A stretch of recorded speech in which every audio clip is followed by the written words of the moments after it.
तो हेलो दोस्तों, आप लोगों का फिर से स्वागत है हमारे चैनल सिर्फ पूछताछ पे। मैं रितेश हमारे प्यारे भाई अली के साथ आज एक फिर से नई कहानी लेकर आए हैं। तो आज हम लोग सुनेंगे तारापीठ के जीवित भैरव की कहानी। तारापीठ के जो जीवित भैरव थे भामाचरण चट्टोपाध्याय को कहा जाता था। वो माँ के एक अनन्य भक्त थे, माँ तारा के ही संतान थे, जिनका काम ही था तारापीठ को अपने साधना के द्वारा सिद्ध करना और दुनिया में उसका प्रचार करना। और अपने जीवित काल में उन्होंने ये काम बहुत ही अच्छे से किया। भामाचरण चट्टोपाध्याय का नाम भामाचरण कैसे पड़ा? और देखिए, ये एक बहुत सुंदर कहानी है।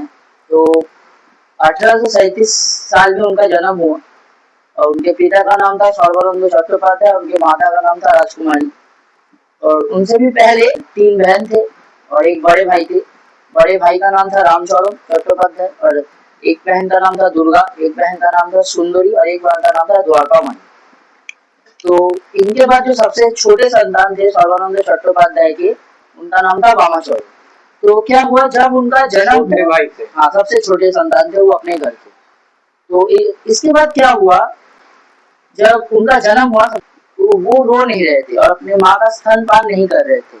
तो ये बात उनके पिता और माता को बहुत चिंतित कर देती है। इसके बाद वो उनके माता और पिता सीधा, और ये भी कहते वो तारापीठ में नहीं रहते थे, वो रहते थे तारापीठ से कुछ दूर आडला ग्राम में। तो वहां से उनके पिता और माता गए माँ तारा के पास। माँ तारा को प्रार्थना किया कि मेरे पुत्र को आप जीवन दान दे, क्योंकि वो रो नहीं रहा है और स्तनपान नहीं कर रहा है। तो अगर बच्चा जन्म लेते ही ना रो, इसका मतलब वो सांस नहीं ले पाता है। और इससे डॉक्टर आप देखेंगे हॉस्पिटल में बच्चे का पीठ थपथपाता है, ताकि अगर उसको सांस नहीं आ रहा हो तो वो सांस ले। इसके बाद जब माँ के चरण का फूल वो उनकी माँ ले जाके जब भामाचरण के सिर पर लगाती है, तो चमत्कारिक रूप से वो रोना शुरू करते हैं और माँ का स्तनपान भी शुरू करते हैं। तो इसके बाद ही आपको मैं बता दूं, भोले बाबा का रूप सदाशिव जो इस जगत के बाहर है, जैसे महाविष्णु है, तो उनके 5 मुख है। उनके 5 मुखों का नाम है ईशान, सद्योजात, वामदेव, हिरण्यगर्भा और ईशान। तो भामाखेपा का जन्म हुआ था शिव चतुर्दशी, उस दिन शिव चतुर्दशी थी और शिव चतुर्दशी के तीसरे पहर में। तो शिव चतुर्दशी के जो तीसरा पहर है उसको वामदेव बोला जाता है। वामदेव जो इस भगवान सदाशिव के एक मुख का नाम है, तो उसी नाम से उनका नाम पड़ा भामा, क्योंकि वामदेव से उनका नाम पड़ा भामाचरण। तो ऐसे ही उनका नाम भामाचरण चट्टोपाध्याय पड़ा। ये जो भामाचरण थे, जिसका नाम भामाखेपा पड़ा, वो माँ तारा के इतने बड़े भक्त कैसे बने? तो देखिए, माँ के उनके ऊपर कृपा थी, उनके माँ के प्रति आसक्ता बहुत थी। वो हमेशा माँ की भक्ति में डूबे रहना चाहते थे। एक दिन एक साधु उनके घर में आते हैं और उनकी जो माँ थी देवी राजकुमारी, उनको कहते हैं कि तुम्हारे पुत्र एक बहुत बड़े साधक बनेंगे और वो घर त्याग कर देंगे। तो इस बात से उनके माँ को एक डर लग जाता है और वो भामाखेपा को माँ तारा की पूरे करने से रोक देते हैं। लेकिन छोटे भामाखेपा बचपन से ही माँ के प्रति बहुत भावुक थे, तो उनकी जिद के आगे उनकी माँ कुछ नहीं कर पाती है। और वो हमेशा से ही, वो पहले मैं आपको एक बात बता दूं, उनके जो पिता थे वो करताल बजाते थे, गांव गांव में मंदिरों में माँ के गाना गाते थे मंदिर जाके। तो उनकी इच्छा थी कि एक बार वो अपने पिता के साथ जाके माँ को देखे, माँ तारा को, क्योंकि उन्होंने पहले कभी माँ तारा को देखा नहीं था। तो जब वो उनके पिता तारापीठ गए और वो उनके पिता के साथ गए, तो जब उन्होंने माँ तारा को देखा, उन्होंने एक अलग ही दुनिया में चले गए और उनको लगा कि यही मेरी माँ है और इससे ज्यादा प्यार मुझे कोई नहीं कर सकता।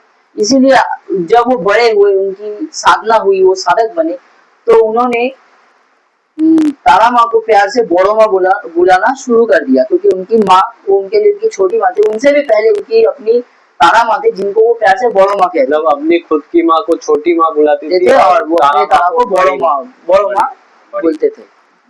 तो इसके बाद क्या हुआ, वो भी अपने पिता के साथ, और वो बचपन से ही गाना भी बहुत अच्छा गाते थे, तो वो भी धीरे धीरे अपने पिता के साथ जाके गाना गाना शुरू कर दिए। तो ये जो भामाखेपा, ये अपने आप ही माँ के इतने बड़े साधक बन गए। देखिए, भामाखेपा, कोई भी व्यक्ति, आपको एक बात बोल दूं, गुरु एक भगवान तुल्य होता है। कोई भी व्यक्ति गुरु के बिना एक देवी तक नहीं पहुंच सकता।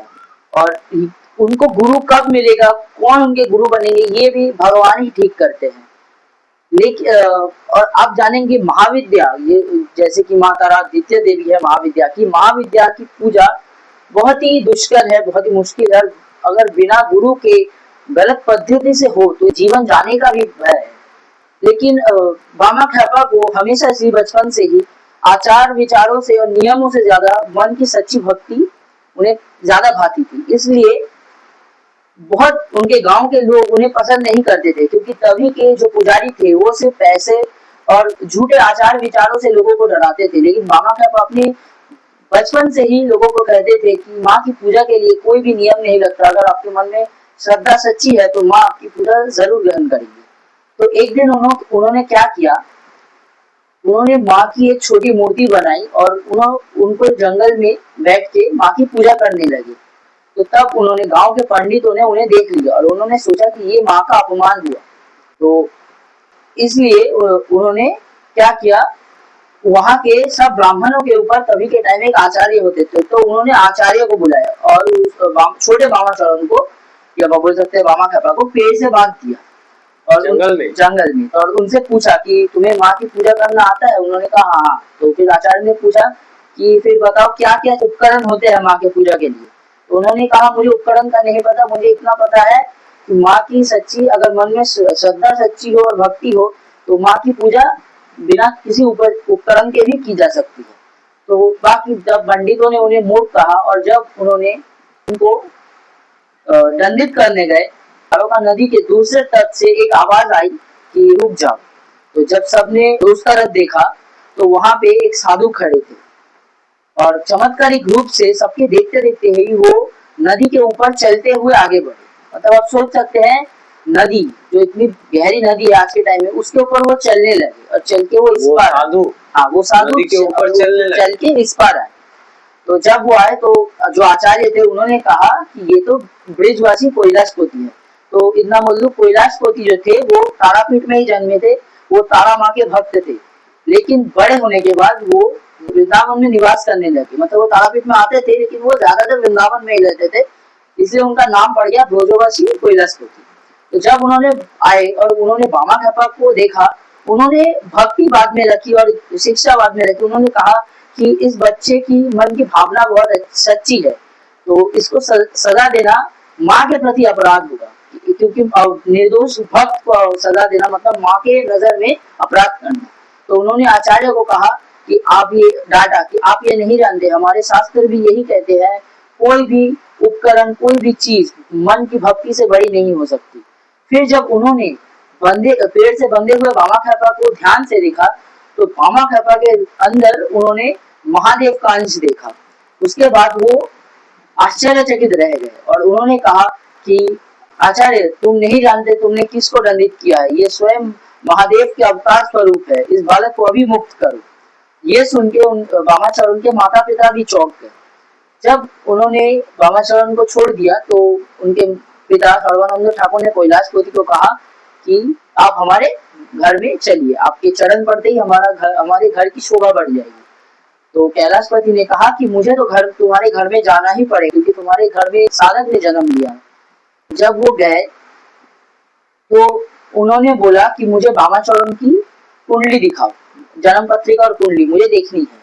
तो जब उन्होंने देखा कि ये माँ के अंश है और ये माँ के पुत्र है और यही तारापीठ का नाम आगे के काल में प्रसिद्ध करेगा और इनके नाम से ही तारापीठ का नाम प्रसिद्ध होगा। तो उन्होंने उनकी माँ को कहा कि तुम इसे जितना भी चाहे रोक लो, एक समय बाद ये तुम्हें छोड़कर चला ही जाएगा। और उन्होंने फिर बामा खेपा को पूछा, क्या तुम्हें साधना करनी है? तो भोले वाले छोटे बामा खेपा ने कहा कि साधना से क्या होता है? तो कहा, जिस माँ को तुम अभी इतना पूछते हो, तो अगर वो तुम्हारे सामने आए तो तब बामा खेपा बहुत खुश हुए और बोले कि हाँ, मुझे साधना करनी है। तो इसके बाद उन्होंने कहा, ठीक है, तुम अभी रहो अपने घर में, मैं ठीक समय पर आऊंगा और तुम्हें साधना के लिए लेकर जाऊंगा। तो उनके पिता ने भी कुछ नहीं कहा, उनके माता ने भी कुछ नहीं कहा। इसके बाद कैलाशपति शमशान के अंदर गए और उन्होंने वहां बैठकर साधना की और उनके सामने माँ तारा साक्षात प्रकट हो गई और माँ तारा ने उनसे कहा कि बामा खेपा को तुम्हारी जरूरत है और तुम उन्हें कि तुम उसे शिक्षा दो ताकि वो मेरा दर्शन लाभ कर सके। तो फिर उसके कुछ सालों बाद एक दिन कैलाशपति बामा के घर आते हैं और कहते हैं चलो बामा आज से तुम्हारी शिक्षा शुरू। तो इसके बाद वो कैलाशपति उन्हें शमशान में लेके जाते हैं और उन्हें माँ की पूजा करना और विधि सिखाते हैं। लेकिन जब वो बड़े हुए तो वयस्क हुए तो बामा खेपा ने देखा कि मेरे परिवार की हालत ठीक नहीं है, तो मुझे कुछ काम करना होगा। तो नाटोर की तब जो महारानी थी अन्नदा सुंदरी, तो उन वो बामा खेपा को बचपन से ही बहुत प्यार करती थी, अपने बच्चे के जैसा। तो उन्होंने कहा कि आज भी अब तारापीठ में जाएंगे। तो तारापीठ में जो माँ तारा है उनकी बड़ी दीदी, जिनको कहा जाता है मोलक्खा माँ या मोलिक्खा माँ, उनके मंदिर में खाना प्रसाद बनाने का दायित्व, मतलब ये माँ तारा की दीदी है? हाँ, बड़ी दीदी। हाँ, तो उनके मंदिर में प्रसाद बनाने का दायित्व बामा खेपा को दिया गया। लेकिन बामा खेपा को खाना बनाने का कुछ नहीं आता था, उनको बस ये आता था कि सब काटो और एक साथ मिला दो, जो बनेगा वही प्रसाद है। उनके लिए हमेशा से ही भक्ति एक बड़ी चीज रही है। इसके बाद बामा खेपा ने जब वो गए, लेकिन और हर समय हर क्षण जब कोई भी काम वो जब करते थे, माँ तारा हमेशा उनको देखती रहती थी और सोचती थी मेरा पुत्र इतना भोला है, कहीं वो इस दुनिया के माया जाल में फंस ना जाए। एक दिन जब वो माँ मोलिक्खा के पास वो गए, उन्होंने माँ मोलिक्खा को प्रणाम किया और कहा कि माँ तुम तो देखने में ही बहुत सुंदर हो। जब उन्होंने ऐसा कहा और उनकी पूजा की तो माँ मोलिक्खा ने देखा कि सब मेरी पूजा करते हैं, लेकिन ऐसी भक्ति किसी के अंदर नहीं है, सब अपने स्वार्थ के लिए ही मेरा पूजा करते हैं और ये एक पागल के जैसा मेरी सी भक्ति कर रहा है। तो उन्होंने सोचा कि अब मैं माँ मोलिक्खा ने सोचा कि अब मैं इसे तारापीठ नहीं जाने दूंगी और ये मेरे मंदिर में ही रहेगा। तो जब वो प्रसाद बनाने लगे, सबसे पहले प्रसाद के पहले जब वो पूजा करने लगे तो उन्हें कोई मंत्र नहीं आते थे, तो वो सिर्फ फूल फेंकते थे, माँ की तरफ खुशी से फूल फेंकते थे। तो जब वो ऐसे करने लगे तो पुजारी ने कहा कि तुम्हें आचार पूजा का नहीं आता, तुम चले जाओ। फिर उन्होंने जब खाना बनाने गए तो उन्होंने वही किया, उन्होंने सब सब्जियां काटी मिलाई। तो माँ मोलिक्खा ने देखा अगर ऐसा होगा तो मेरे पुत्र को काम से निकाल दिया जाएगा और उन्हें ये एरिया छोड़ के जाना पड़ेगा और वो फिर मुझसे दूर हो जाएंगे। तो वो माँ मोलिक्खा ऐसे भक्त को अपने से दूर नहीं करना चाहते थे। तो माँ मोलिक्खा एक रूप में आती है, एक बालिका के रूप में, और बामा खेपा को कहती है कि तुम जाके आराम लो, मैं खाना देखती हूँ। तो जब बामा खेपा आराम करने गए तो माँ मोलिक्खा ने खुद ही आके अपना सारा प्रसाद बनाया और जब बामा खेपा उठे तो प्रसाद पूरा बना हुआ था जो माँ मोलिक्खा ने स्वयं बनाया था। इसके बाद भी क्योंकि बहुत ब्राह्मण उन्हें पसंद नहीं करते थे, उनको बहुत अपमानित किया गया। तो फिर माँ तारा ने सोचा कि जहाँ मेरे पुत्र का सम्मान नहीं वहाँ मेरा पुत्र नहीं रहेगा। तो इसके बाद उन्होंने क्या किया, वो नाटोर की महारानी के रूप में आई, माँ तारा उनके रूप में आई और बामा खेपा को कहा कि तुम चलो, तुम्हें यहाँ नहीं रहना होगा, तुम अपने बड़ो माँ के पास चलो। तो जब माँ मोलिक्खा ने देखा कि मेरा इतना अनन्य भक्त मुझसे दूर जा रहा है, तो उन्होंने भी एक नारी का रूप धर के वो आई और कहा कि नहीं, तुम यही रहो, माँ को तुम्हारी जरूरत है।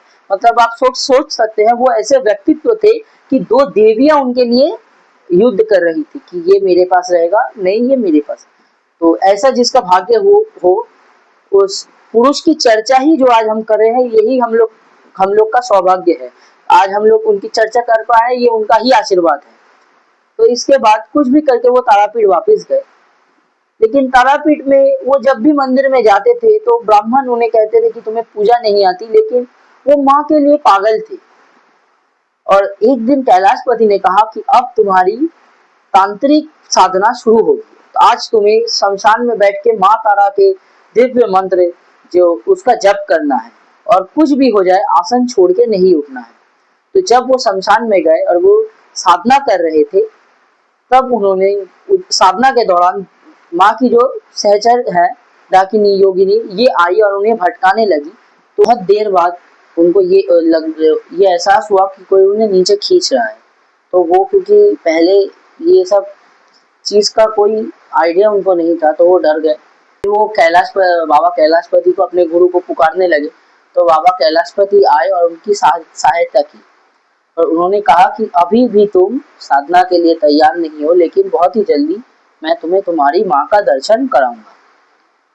तो इसके बाद क्या हुआ, कैलाशपति, क्योंकि वो वेदज्ञ थे, लेकिन उनसे भी ज्यादा वेदज्ञ पंडित की बामा को जरूरत थी ताकि वो वेदों का ज्ञान प्राप्त कर सके। तो वो एक वेदज्ञ पंडित लाते हैं जिनसे बामा वेद का ज्ञान प्राप्त करता है। और फिर वो एक दिन जब वो वेदज्ञ पंडित काशी जाने के लिए तैयार होते हैं तो बामा कहता है मैं भी आपके साथ जाऊंगा। तब वो वेदज्ञ पंडित तैयार हो जाता है। फिर बामा जब उनके साथ काशी जाता है और तैरने निकलता है, तो जैसे बामा खापा तारापीठ के जीवित भैरव थे, वैसे ही काशी के जीवित शिव कहा जाता था। वो थे त्रैलोंग स्वामी। मेरा गोत्र है तारा, नाम तारा गोत्र।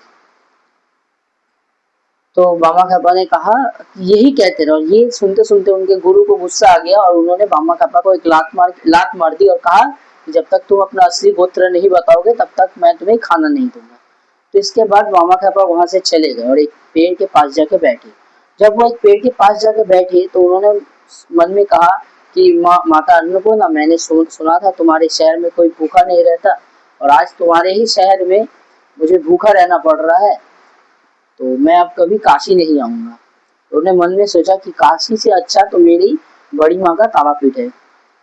इसके बाद उसी रात को माँ अन्नपूर्णा स्वयं आती है और बामा खापा को अपने हाथों से खाना खिलाती है। तो इसके बाद जब वो लौट जाते हैं, अब सब जानते हैं कौशिकी अमावस्या के दिन बामा खापा को माँ तारा ने दर्शन दिया था। तो कौशिकी अमावस्या के दिन कैलाशपति बामा खापा को कहते हैं कि आज तुम्हें मृत देह के शरीर के ऊपर बैठ के तुम्हें साधना करनी होगी और आज कुछ भी हो जाए मैं नहीं आ पाऊंगा और तुम्हें भी अपना आसन नहीं छोड़ना है। तो बहुत छलावे आएंगे लेकिन तुम्हें अपना आसन नहीं छोड़ना है। तो इसके बाद शमशान गए तो और एक मृतदेह के ऊपर बैठे साधना मंत्र का जाप करते करते जब मध्य रात्रि हुई तब अचानक से जो मृत शरीर था उसका सर अपने आप उसके शरीर से अलग हो गया, बामा खापा के एकदम सामने आ गया और कहा कि मेरा शरीर छोड़ दो नहीं तो मैं तुम्हें मार दूंगा। लेकिन बामा खापा नहीं डरे। मैं आपको इतना भी कह दूं, ये तब हुआ था कि बामा खापा ने देखा दो प्रेत उनकी माँ को बालों से पकड़ते हुए लेके आ रहे हैं, लेकिन तब भी वो नहीं डरे। उन्होंने सोचा मेरी माँ का 8 ग्राम में है, जहाँ कैसे इतने रात को आएंगी, तो उन्हें समझ गई छलावा था।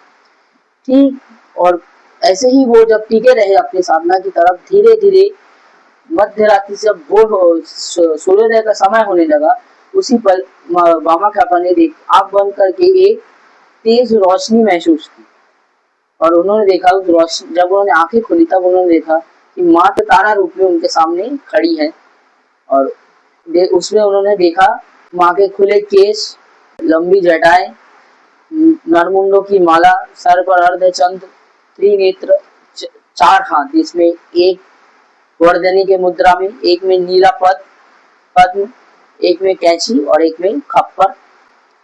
और किसी किसी जगह पे वर्ग मुद्रा की जगह खप्पर भी बोल सकते हैं और खड़ग भी बोल सकते हैं, जैसे माँ को दर्शाया गया है।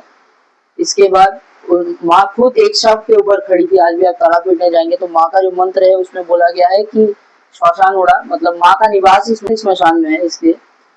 और जब बामा ने माँ को देखा तो वो एक बच्चे की तरह रोने लगे और फिर जब माँ ने बामा खापा के सर के ऊपर हाथ रखा तब उसी पल तत्क्षणात बामा खापा 3 दिन की समाधि में चले गए। 3 दिन की समाधि में 3 दिन बाद जब वो जागे तो एक बच्चे की तरह रोने लगे कि मेरी माँ कहाँ है, मेरी माँ कहाँ है।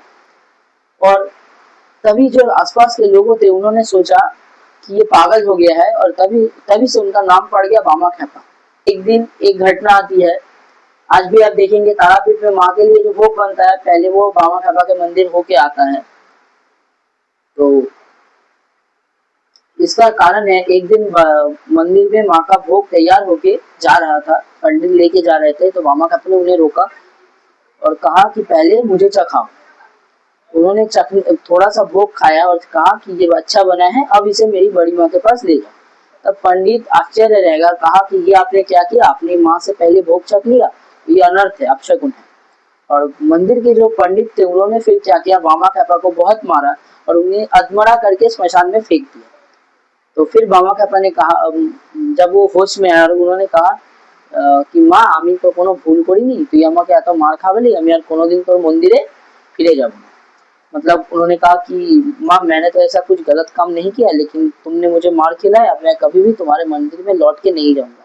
तब माँ तारा उनके सामने प्रकट होती है और कहती है कि मामा তুই তো আমার ছেলে, তুই না খেলে কি আমি খেতে পারি? तो माँ ने कहा कि मामा तुम तो मेरे पुत्र सपुत्र हो, अगर तुम नहीं खाओगे तो मैं कैसे खा सकती हूँ। और उसी रात्रि को नाट्योर की जो महारानी थी अन्नदा सुंदरी, उनको माँ ने स्वप्न दिया कि मेरे पुत्र के साथ बहुत ही दुष्कर्म हुआ है, मेरे पुत्र को कल सम्मान सहित तारापीठ में वापस लाओ, और आज से मेरा जो भी भोग बनेगा पहले वो मामा खाएगा, फिर मैं खाऊंगी। अगर ऐसा नहीं हुआ तो मैं तो तारापीठ छोड़ के सदैव के लिए चली जाऊंगी। तो जैसे ही दूसरे दिन सुबह अन्नदा सुंदरी जागी तो उन्होंने पहले यही काम कराया। इसके बाद समय काल बीता और बामा खापा भी अपनी शिक्षाएं और ग्रहण करने लगे और सिद्धियां प्राप्त करने लगे। लेकिन फिर एक पल आया जिस दिन कैलाशपति उनको लेके गए श्वेत सिमूल वृक्ष के नीचे, जहाँ पे पंचमुंडी का आसन था, जिसको वशिष्ठासन बोलते हैं। वशिष्ठासन इसलिए बोलते हैं क्योंकि यहाँ पे 3 लाख साल पहले बैठ के ऋषि वशिष्ठ ने साधना की थी।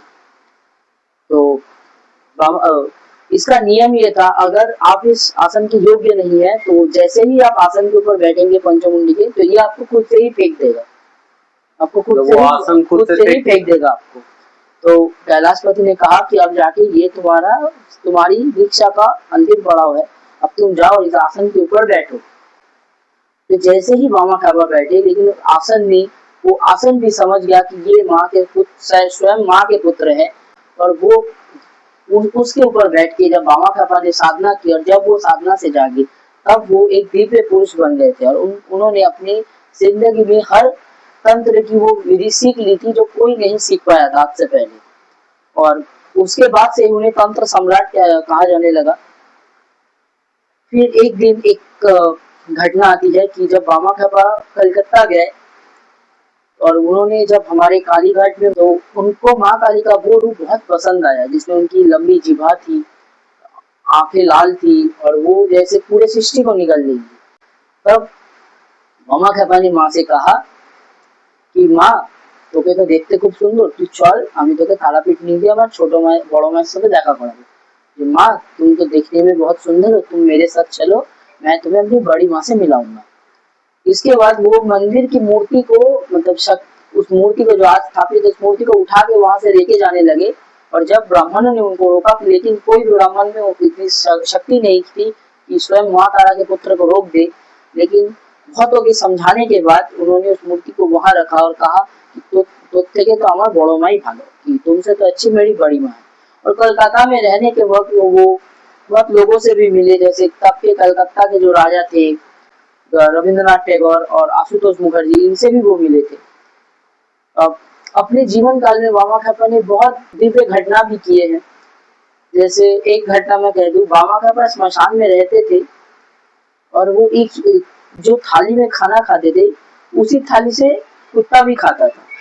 और वो एक ही थाली में खाता था बामा खापा भी। लेकिन उनको कभी घिन नहीं है, अगर कुत्ते के मुंह से भी कुछ खाना गिर जाता तो वो भी उठा के खाते थे, लेकिन उनको कभी घिन नहीं आई। इसका कारण था, उनके साथ हमेशा 3 कुत्ते रहते थे। वो तीनों कुत्तों में इंसान को देखते थे। जैसे एक कुत्ता का नाम उन्हें कालू लगा था, कोई इंसान उनको कालू बोलता था तो बामा खापा बहुत गुस्सा हो जाते थे और कहते थे कि कालू नहीं, उनको कालू बाबू बोलो। वो अपने कर्म फल की वजह से इस जन्म में कुत्ते के रूप में प्रकट हुए हैं, वो भी इंसान है। तो एक दिन बहुत दूर से जब 3 शिक्षा ग्रहण किए हुए विद्यार्थी आए जो भगवान में नहीं मानते थे, और बामा खापा जब भी खाने बैठते थे वो कुत्तों के साथ ही खाते थे एक थाली में।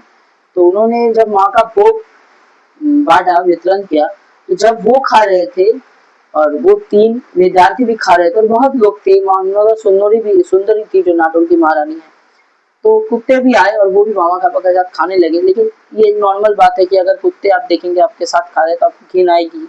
तो 3 विद्यार्थी ने कहा कि ये बहुत गंदा आचरण है, आप हमारा अपमान कर रहे हैं।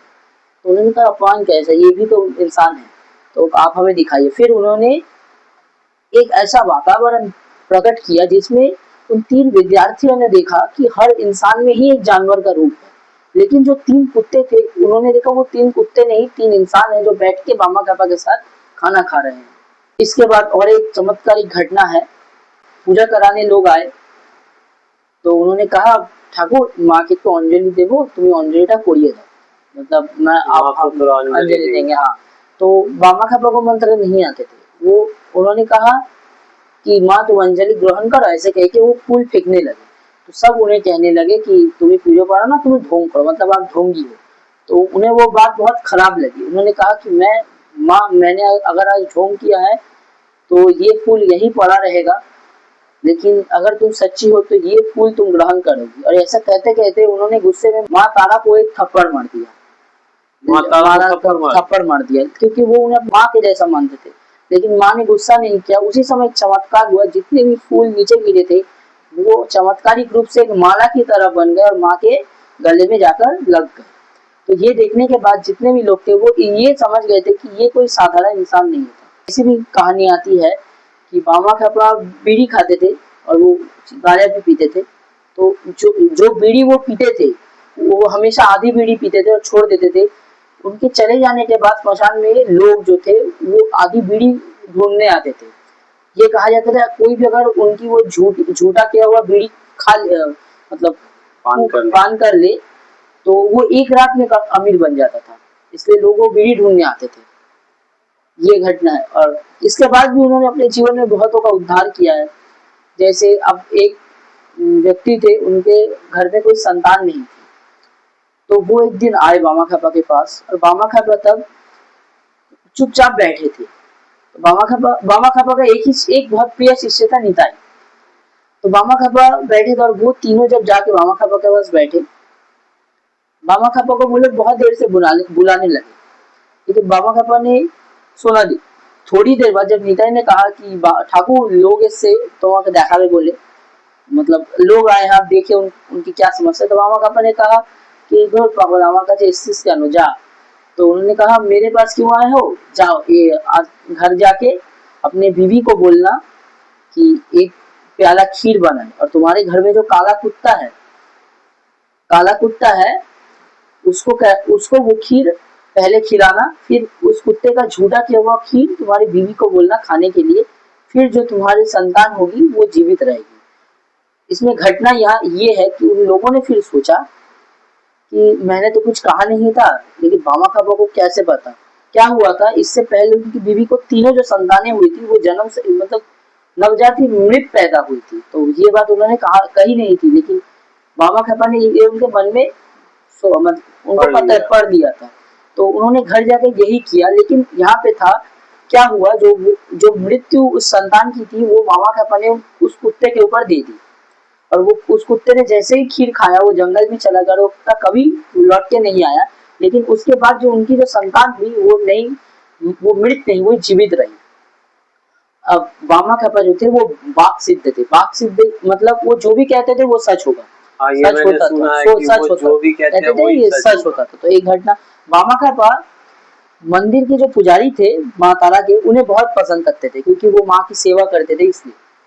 तो नौगेन नाम के एक पांडा थे जिनको वो नौगेन काका बोलते थे, तो उनसे बहुत बड़े थे। तो एक दिन नौगेन पांडा जानते थे कि बामा खापा माँ के पुत्र है।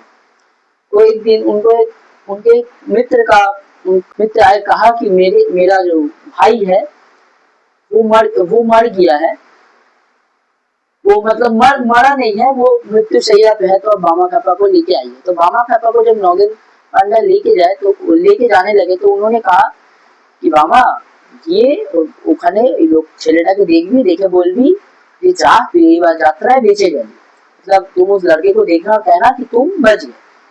क्योंकि नौगेन पांडा इतना जानते थे कि अगर बामा वो बोल देंगे तो उसकी मृत्यु नहीं आएगी।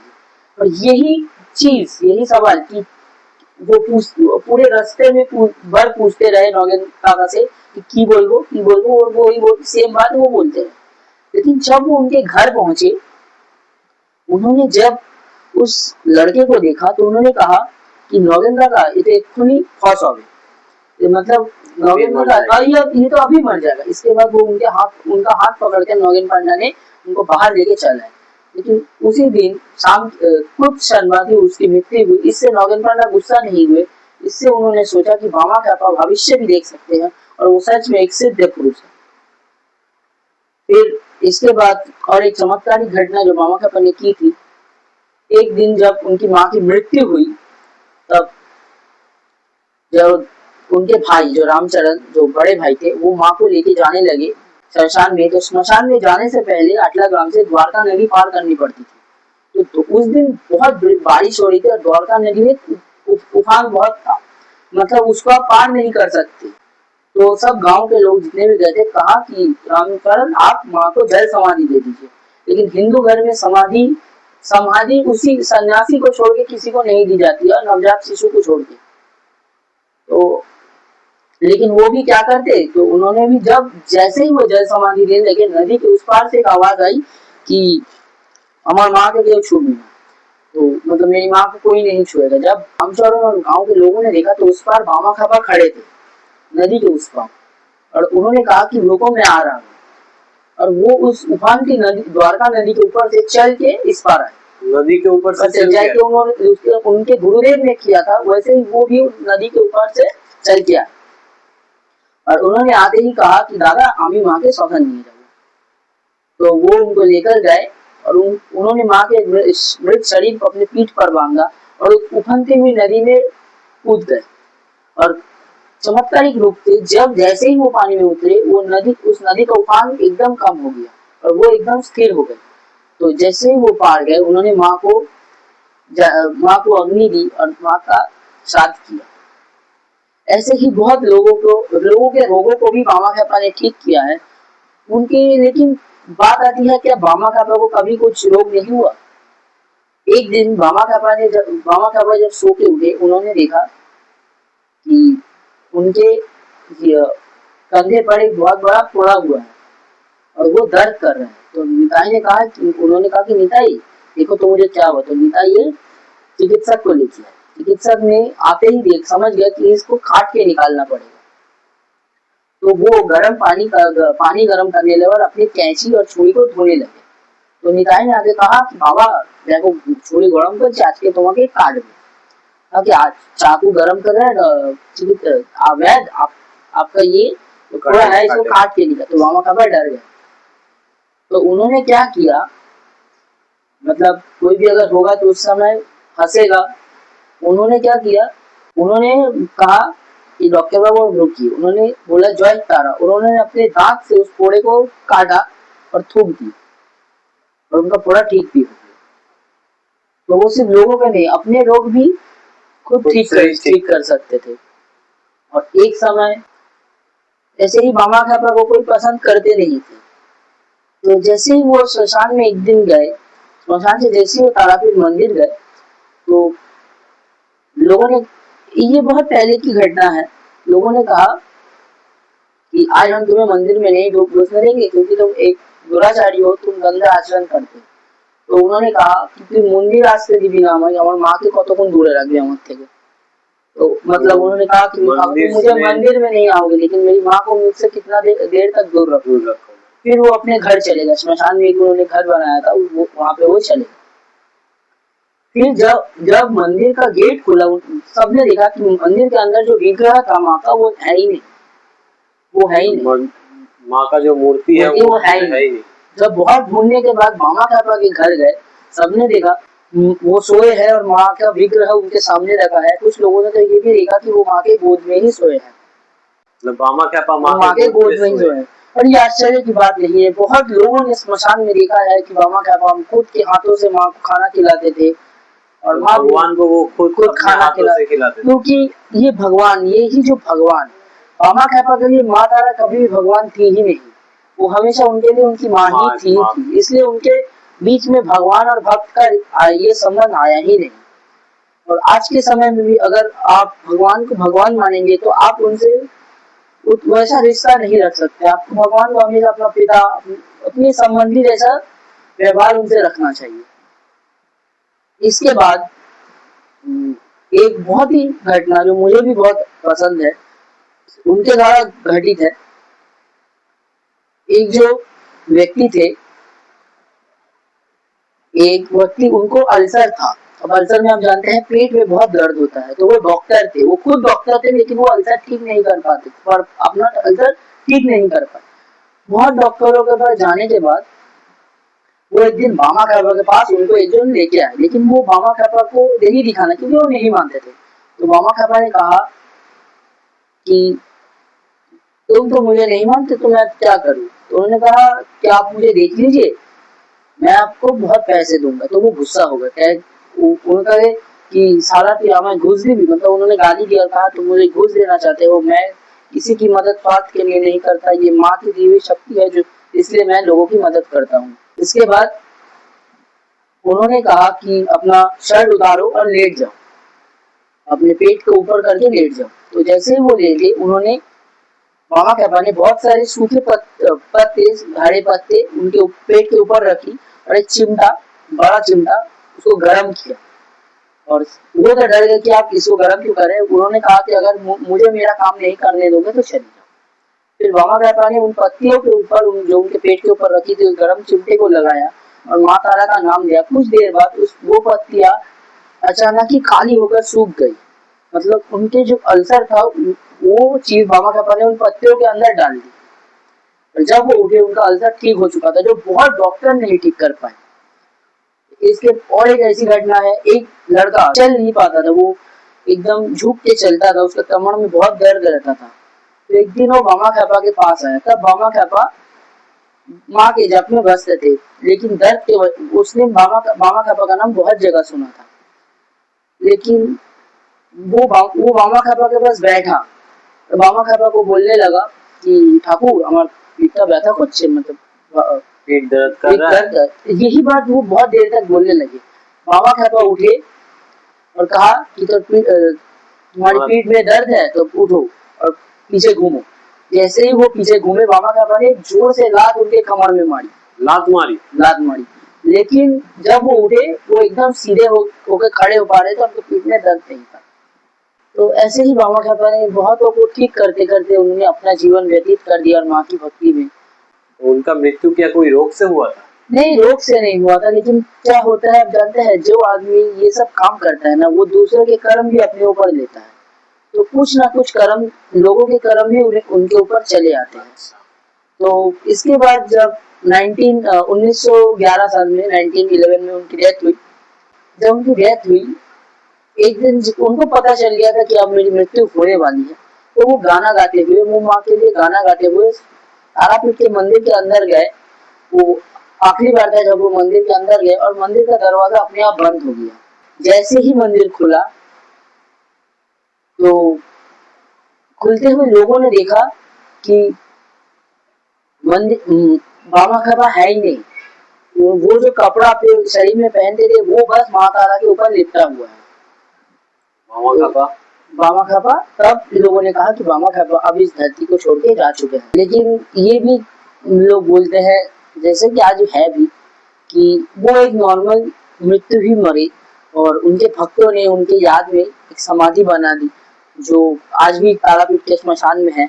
और उसको आज श्री बामा खापा स्मृति सरोवर नाम से जाना जाता है। तो ऐसे ही श्री बामा खापा ने अपनी जिंदगी गुजारी माँ की भक्ति में, और लोगों की मदद करते करते वो माँ में ही विलीन हो गए।